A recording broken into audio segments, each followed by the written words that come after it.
नमो ओम विष्णुपादाय कृष्ण पृष्ठाय भूतले श्रीमते भक्ति वेदांत स्वामिनिते नामिने हरे कृष्ण कृष्ण कृष्ण हरे हरे हरे राम राम राम हरे हरे। श्रील ऐसी भक्ति वेदांत स्वामी प्रभुपाद की जय। आचार्य महात्मा गांधी जी की जय। भगवद गीता 2020 में आपका स्वागत है। आज की श्लोक संख्या 10वें अध्याय का तीसरा श्लोक है। आज कल हमने चर्चा की थी 10वें अध्याय के दूसरे श्लोक की।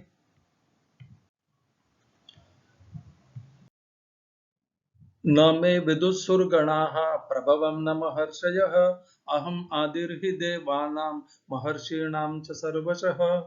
भगवान कहते हैं कि मुझे न तो देवता जानते हैं और न महर्षि जानते हैं, न तो मेरी उत्पत्ति को जानते हैं और न मेरे प्रभाव को जानते हैं। और उसका कारण क्या है नहीं जानने का, वह दूसरी पंक्ति में बताते हैं। मैं देवताओं और महर्षियों का भी आदि हूँ, अहम आदि ही। हर प्रकार से मैं देवताओं और महर्षियों का आदि हूँ। और हमने कल चर्चा की थी कि कैसे चौथे अध्याय के चौथे श्लोक में अर्जुन भगवान से पूछते हैं कि अपरम भवतो जन्म, आपका जन्म तो अभी हुआ है, मैं कैसे मान लूं कि आपने ही इस दिव्य रहस्यमय योग शास्त्र को वेदस्वान से कहा था।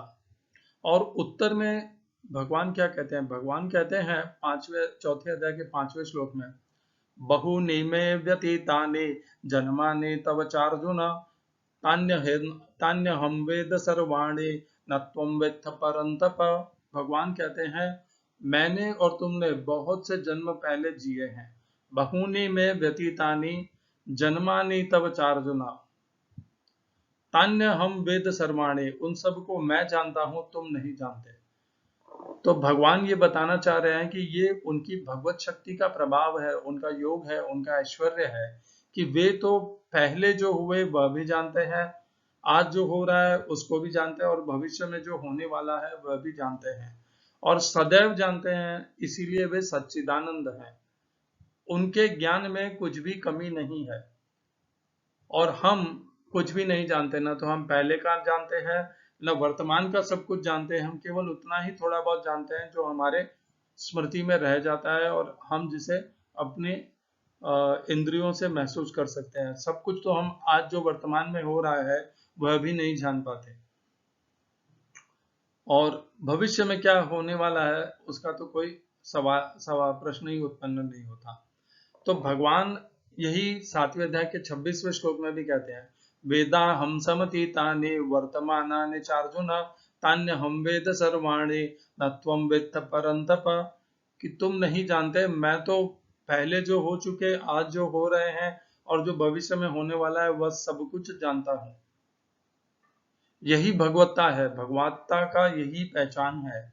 भगवत देखिए, देवताओं और महर्षियों को नहीं पता होता है, उनमें ये शक्ति नहीं होती कि वे अपने पहले का भी जान सकें, वर्तमान का भी जान सकें और भविष्य का भी जान सकें। परंतु भगवान की भगवत्ता भगवत्ता यही है कि उन्हें पहले का भी ज्ञान होता है, आज का भी पूर्ण ज्ञान होता है। कब कहाँ क्या हो रहा है यह उन्हें पूरा पता होता है और भविष्य में क्या होने वाला है यह भी उन्हें पता होता है। यही भगवत्ता की पहचान है और यह क्षमता न तो देवताओं में है और न ही महर्षियों में है। वे तो आज भी अपना पूरा नहीं जान पाते, न भविष्य जान पाते हैं और न उन्हें पहले का पता है कि उनके पहले के जन्मों में उन्होंने क्या किया था। तो आज की श्लोक संख्या ये हमने समझ लिया कि भगवान श्री कृष्ण क्यों पूर्ण पुरुषोत्तम है। उनकी ये जो दिव्य रहस्य में ही शक्ति है कि वे सब कुछ जानते हैं, भूत वर्तमान और भविष्य, यह अचिंत्य शक्ति है उनकी। आज की श्लोक क्या 10वें अध्याय का तीसरा श्लोक, योमा मजमनादिम च वेत्ति लोक महेश्वरम असमुड्ड समर्थेषु सर्व पाप प्रमुच्यते। हिंदी अनुवाद गीता यथारूप श्रील प्रभुपाद। जो मुझे अजन्मा अनादि समस्त लोकों के स्वामी के रूप में जानता है, मनुष्यों में केवल वही मोह रहित है, मोह रहित और समस्त पापों से मुक्त होता है। English translation, Gita as it is, Swami Prabhupada. He who knows me as the unborn, as the beginningless, as the supreme lord of all the world, he undiluted among men is freed from all sins. इस श्लोक में प्रयोग किए गए संस्कृत शब्दों के अर्थ हैं यो, जो, माम, मुझको, अजम, अजन्मा, अनादिम, आदि रहित, च, भी, वेत्ति, जानता है, लोक महेश्वरम, लोकों का महेश्वर, महा ईश्वर, परम स्वामी। दूसरी पंक्ति, असमुढ़, मोह रहित सह, वह, मर्तेषु, मरणशील लोगों में, सर्व पापै, समस्त पाप कर्मों से, प्रमुच्यते, मुक्त हो जाता है। इस श्लोक का तात्पर्य गीता यथारूप स्वामी प्रभुपाद के द्वारा 10वें अध्याय का 3रा श्लोक, जैसा कि 7वें अध्याय में 7.3 में कहा गया है, मनुष्य नाम सहस्त्रेषु कश्चिद् यतति सिद्धये, जो लोग आत्म साक्षात्कार के पथ पर उठने के लिए प्रयत्नशील होते हैं, वे सामान्य व्यक्ति नहीं है। वे उन करोड़ों सामान्य व्यक्तियों से श्रेष्ठ हैं जिन्हें आत्म साक्षात्कार का ज्ञान नहीं होता, किंतु जो वास्तव में अपनी आध्यात्मिक स्थिति को समझने के लिए प्रयत्नशील होते हैं, उनमें से श्रेष्ठ वही है जो यह जान लेता है कि कृष्ण ही भगवान, प्रत्येक वस्तु के स्वामी तथा अजन्मा है। वही सबसे अधिक सफल अध्यात्म ज्ञानी है। जब वह कृष्ण की परम स्थिति को पूरी तरह समझ लेता है, उसी दशा में वह समस्त पाप कर्मों से मुक्त हो पाता है। यहाँ पर भगवान को अज अर्थात अजन्मा कहा गया है, किंतु वे द्वितीय अध्याय में वर्णित उन जीवों से भिन्न है जिन्हें अज कहा गया है। भगवान जीवों से भिन्न है क्योंकि जीव भौतिक आसक्तिवश जन्म लेते या तथा मरते रहते हैं। बद्ध जीव अपना शरीर बदलते रहते हैं, किंतु भगवान का शरीर परिवर्तनशील नहीं है। यहाँ तक कि जब वे इस लोक में आते हैं तो भी वे उसी अजन्मा रूप में आते हैं। इसीलिए 4थे अध्याय में कहा गया है कि भगवान अपनी अंतरंगा शक्ति के कारण अपराशक्ति माया के अधीन नहीं है, अपितु पराशक्ति में रहते हैं। इस श्लोक के वेत्ति लोक महेश्वरम शब्दों से सूचित होता है कि मनुष्य को यह जानना चाहिए कि भगवान कृष्ण ब्रह्मांड के सभी लोकों के परम स्वामी है। वे सृष्टि के पूर्व थे और अपनी सृष्टि से भिन्न है। सारे देवता इसी भौतिक जगत में उत्पन्न हुए, किंतु कृष्ण अजन्मा है। फलतः वे ब्रह्मा तथा शिव जी जैसे बड़े बड़े देवताओं से भी भिन्न है, और चूंकि वे ब्रह्मा, शिव तथा अन्य समस्त देवताओं के सृष्टा हैं, अतः वे समस्त लोकों के परम पुरुष हैं। अतः एव श्री कृष्ण उस हर वस्तु से भिन्न है। मनुष्य को जानना चाहिए कि कृष्ण को सामान्य मनुष्य न समझे। यदि कृष्ण देवकी पुत्र रूप में विख्यात है तो फिर वे अजन्मा कैसे हो सकते हैं? इसकी व्याख्या श्रीमद् भागवत में भी की गई है। जब वे देवकी तथा वसुदेव के समक्ष प्रकट हुए तो वे सामान्य शिशु की तरह नहीं जन्मे। वे अपने आदि रूप में प्रकट हुए और फिर एक सामान्य शिशु में परिणत हो गए। कृष्ण की अध्यक्षता में जो भी कर्म किया जाता है वह दिव्य है।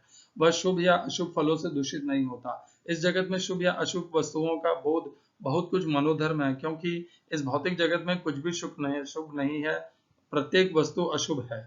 भगवद गीता जैसे शास्त्रों से या प्रामाणिक गुरु से प्राप्ति की जा सकती है। चूंकि गुरु भगवान का प्रतिनिधि होता है, अतः उसकी आज्ञा प्रत्यक्ष परमेश्वर की आज्ञा होती है।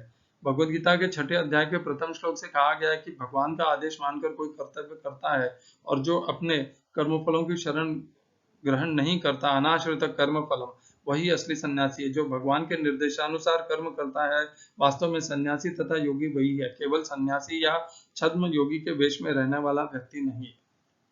मैंने कुछ शब्द बीच में से काट लिए हैं, लंबा तात्पर्य था। ओम अज्ञानतिमिरन्धस्य ज्ञानाञ्जनशलाकया चक्षुरुन्मीलितं येन तस्मै श्री गुरुवे नमः।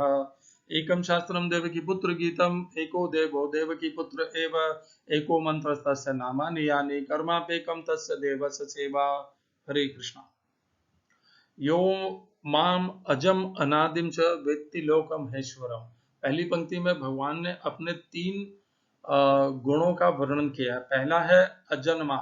भगवान अजन्मा है, भगवान कभी जन्म नहीं लेते हैं, वह आदि के भी आदि हैं, अनादि हैं, उनसे पुरातन और कोई है ही नहीं।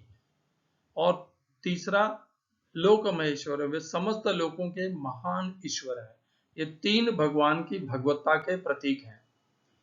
अजन्मा, भगवान प्रकट होते हैं, देखिए जैसे भगवान वामन रूप में प्रकट होते हैं, भगवान मत्स्य रूप में प्रकट होते हैं, भगवान कूर्म रूप में प्रकट होते हैं, भगवान मोही रूप में प्रकट होते हैं, भगवान कृष्ण रूप में भी प्रकट होते हैं। तो ये सब प्रकट होना कहलाता है। और अनादि हैं वे, परिवर्तनशील नहीं है, अपरिवर्तनशील है, नित्य है, अनित्य नहीं है। दूसरी पंक्ति में भगवान कहते हैं कि जो भी इस प्रकार भगवान को जान लेता है, भगवान श्री कृष्ण को, ये भगवान ने स्वयं अपने लिए कहा कि मैं अजन्मा हूं, अनादि हूं, मेरे से पुरातन और कोई नहीं है। यह उन्होंने पिछले श्लोक में ही प्रमाणित कर दिया था कि देवता और महर्षिगण भी उनसे पुरातन नहीं है। यह इसी कारण से देवता और महर्षिगण उन्हें, भगवान श्री कृष्ण को नहीं जान पाते।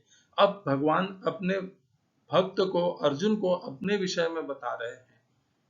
भगवान ने देवताओं और महर्षियों को नहीं बताया, परंतु अपने भक्तों को भगवान बताते हैं कि वे क्या हैं। और अब 10वें अध्याय के तीसरे श्लोक से 10वें अध्याय का प्रारंभ हो रहा है। इसके ज्ञान का प्रारंभ भगवान कर रहे हैं और सबसे पहले यही कहते हैं कि मैं ही अजन्मा हूँ, अनादि हूँ, सर्वलोक महेश्वर हूँ, असमुद्दस मर्तेषु। मर्तेषु होते हैं जो मरणशील होते हैं, जो मृत्यु को प्राप्त होते हैं, उन्हें मर्तेषु कहते हैं। जो मृत्यु को प्राप्त होते हैं वे सदैव मोहित रहते हैं, परंतु यह जो व्यक्ति है, जो भगवान को, श्री कृष्ण को जान लेता है कि वे अजन्मा, अनादि और लोक महेश्वर है, उसे भगवान असमुद्ध कहते हैं।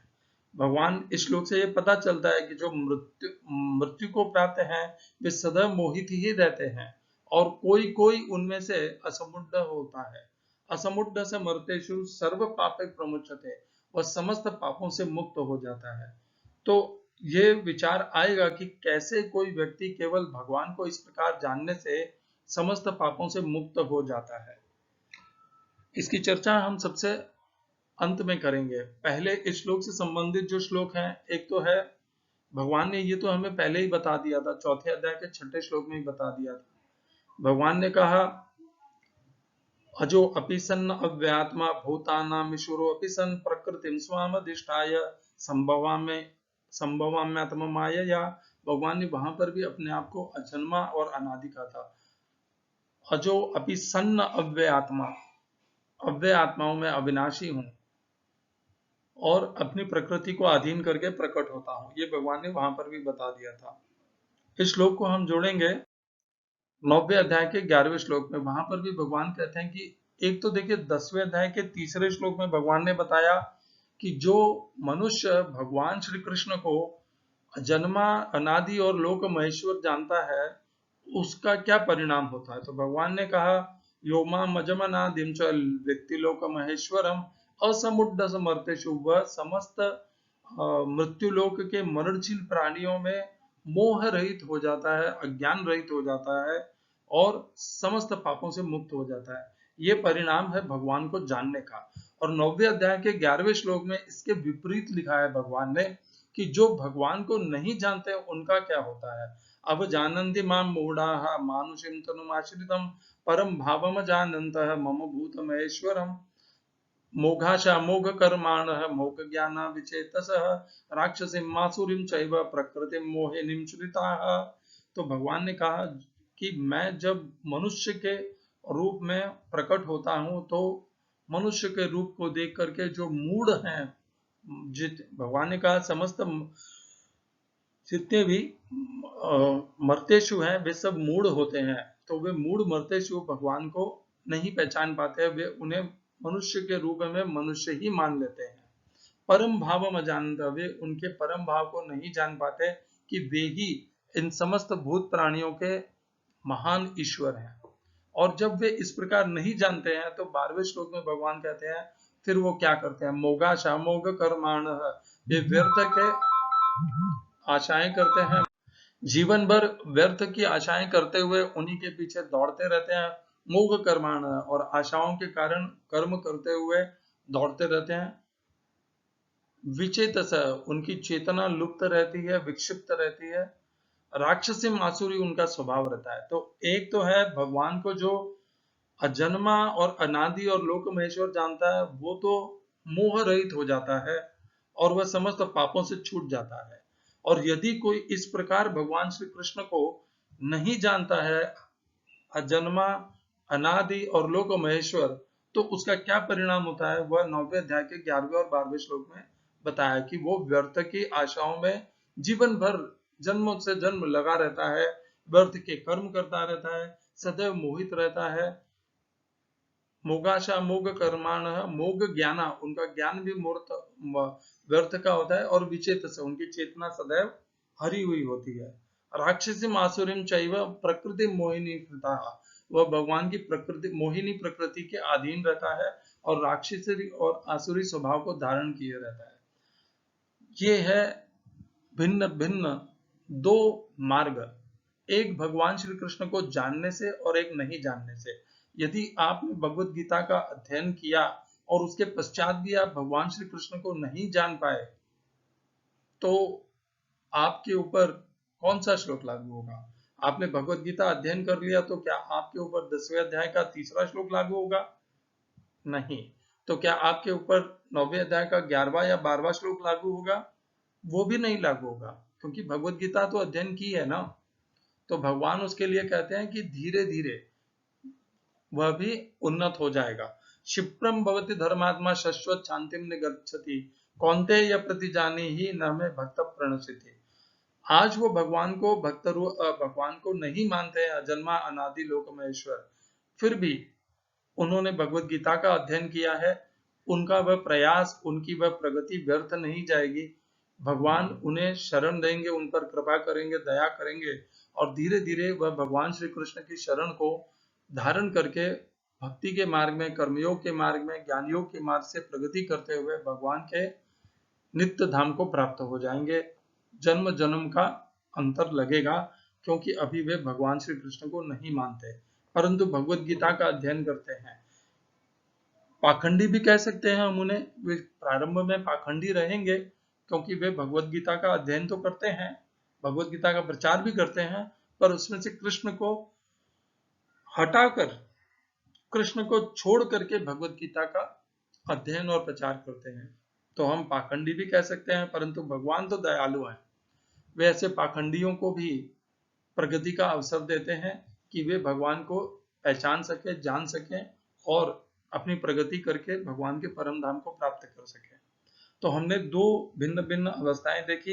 एक अवस्था है भगवान श्री कृष्ण की शरण ग्रहण करने से, उनकी भक्ति ग्रहण करने से और उनके सेवा कर्म करने से। और जो मनुष्य इस प्रकार की बुद्धि नहीं रखते, उनकी क्या राक्षसी आसुरी स्वभाव होता है, और वो भगवान के मोहिनी प्रकृति के अधीन हो जाते हैं, सदैव मोहित रहते हैं, यह हमने जाना। एक और हम जो इसको जोड़ेंगे वह है चौथे अध्याय का 9वां श्लोक, जिसमें भगवान कहते हैं जन्म कर्म च मे दिव्यम एवं यो वेत्ति तत्वतः त्यक्त्वा देहम पुनर्जन्म नेति मामेति सोऽर्जुन। यहाँ पर भी भगवान ने यही बात कही है कि जो मेरे जन्म और कर्म को दिव्य और रहस्यमय ही इस प्रकार जान लेता है, वह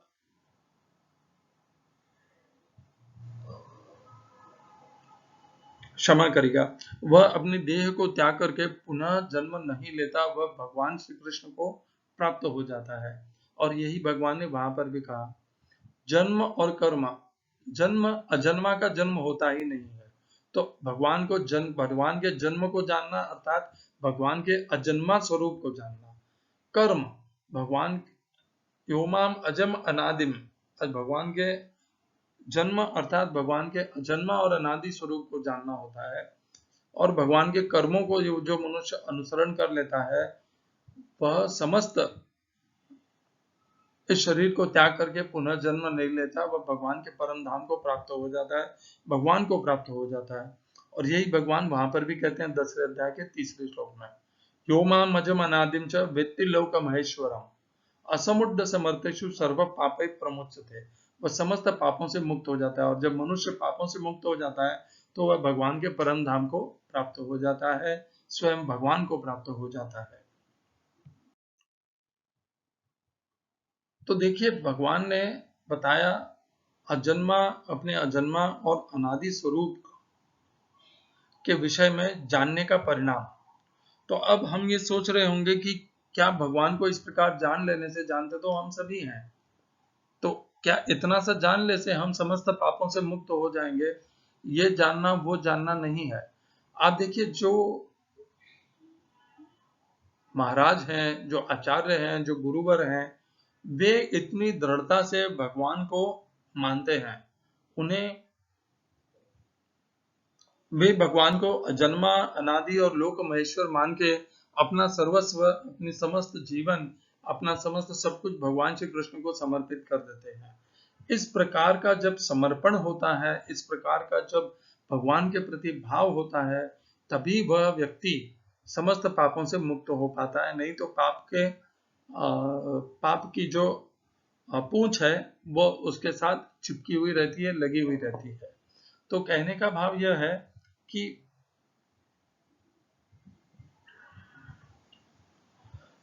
भगवान को जब हम जान लेते हैं तब हमें पापों से मुक्ति मिलती है। कैसे मिलती है? तो कुछ भगवान आने वाले श्लोक में बताएंगे, चौथे और पांचवें श्लोक में। एक उसी से एक और भिन्न भाव बता देता हूं। आप देखिए, जितने भी गुरु महाराज होते हैं उनका जीवन कैसा होता है।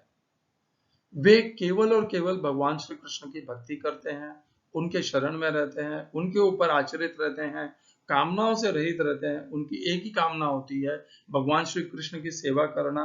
वे भोग, ऐश्वर्य, काम और इन सब से मुक्त रहते हैं। तो इसीलिए जब भगवान को इस प्रकार जो व्यक्ति जान लेता है, दृढ़ता पूर्वक मान लेता है, वह फिर अपने आप का संबंध विच्छेद कर लेता है समस्त कामनाओं से, संसार के भोग ऐश्वर्यों से, रूप, गंध, इन सब प्रकार के इंद्रियों के अर्थों से, विषयों से अपने आप को हटा लेता है। और इस प्रकार के हटाने से फिर वह पुनः ना तो इंद्रियों के भोगने में, उन सब में लगता है, और ना ही कर्म करते हुए वह ऐसा भान रखता है कि ये सब मेरे द्वारा हो रहे हैं। वह कर्म और कर्म के फलों को भी भगवान को अर्पित करता हुआ, क्योंकि भक्त है, तो जो कुछ भी करेगा, यत् करोषि यद् अश्नासि यज् जुहोसि ददासि यत् यत् तपस्यसि कौन्तेय तत्कुरुष्व मदर्पणम्। तो जो कुछ भी करता है, यत् करोषि अश्नासि, जो भी ग्रहण करता है, यज्जु होसी, जो भी यज्ञ करता है, और जो भी दान देता है, ददासी यत् तपस्या, जो तप करता है, वह सब मुझे अर्पण कर। इस प्रकार जब भक्त भक्ति करता है भगवान श्री कृष्ण के, तो वह अपने कर्म भी भगवान को अर्पित कर देता है, और इस प्रकार वह समस्त कर्मों के फलों से मुक्त हो जाता है। और कर्मों के फलों से मुक्त होने का अर्थ है कि पाप से मुक्त हो जाना। ये संसार में जितने भी हम मनुष्य हैं, हम सब पाप से लिप्त हैं, इसीलिए हम यहाँ पर हैं। यदि हम पाप से मुक्त होते हैं तो हम भगवान के परम धाम को प्राप्त कर लेते हैं, भगवान के नित्य अपरिवर्तनशील नित्य धाम, सनातन धाम को प्राप्त कर लेते हैं। यदि कोई मनुष्य जीव इस संसार में है, जन्म मृत्यु के चक्र में लगा हुआ है, अर्थात उसके पाप कर्म अभी पूर्णतया क्षय हुए नहीं है।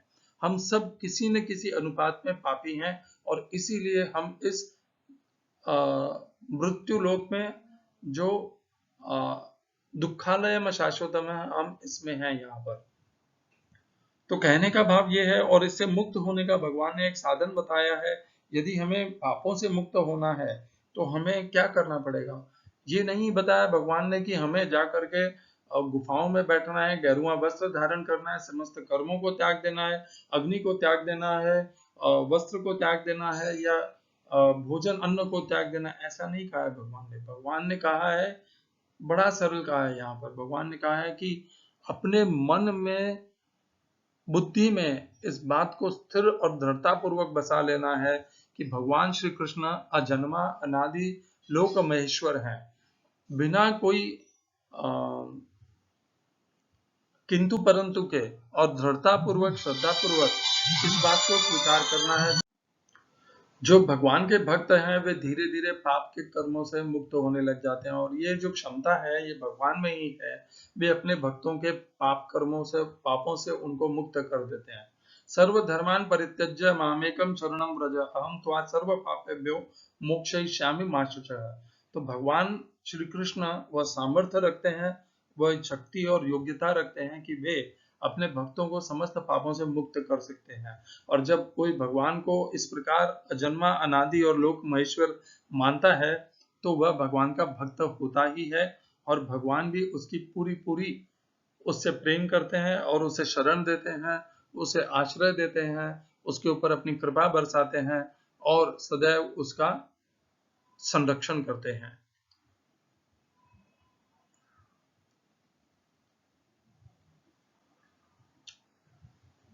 9वें अध्याय का 29वां श्लोक, समोहम सर्वभूतेषु न मे द्वेषोस्ति न प्रियः ये भजन्ति तो माम भक्त्या मयि ते तेषु चाप्यहम्। हम जब भगवान की भक्ति करते हैं, उन्हें अजन्मा अनादि लोक महेश्वर मानते हैं, तब भगवान भी हमारे प्रति दयालु कृपालु हो जाते हैं। वे हमें समस्त पापों से मुक्त करते हैं। कैसे करते हैं वो हम 10वें अध्याय के 4 और 5वें श्लोक से जान ही लेंगे।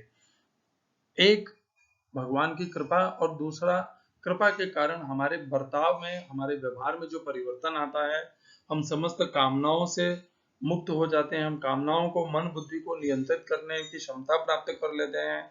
हम इंद्रियों को नियंत्रित करने की क्षमता प्राप्त कर लेते हैं, और भगवान के नाम के उच्चारण से हम पवित्रता को प्राप्त करते हैं। इस प्रकार हम समस्त पापों से मुक्त हो जाते हैं। भगवान की कृपा है और दृढ़ता है हमारी। हरे कृष्णा। श्रील ऐसी भक्ति वेदांत स्वामी प्रभुपाद की जय। आचार्य महात्मा गांधी जी की जय।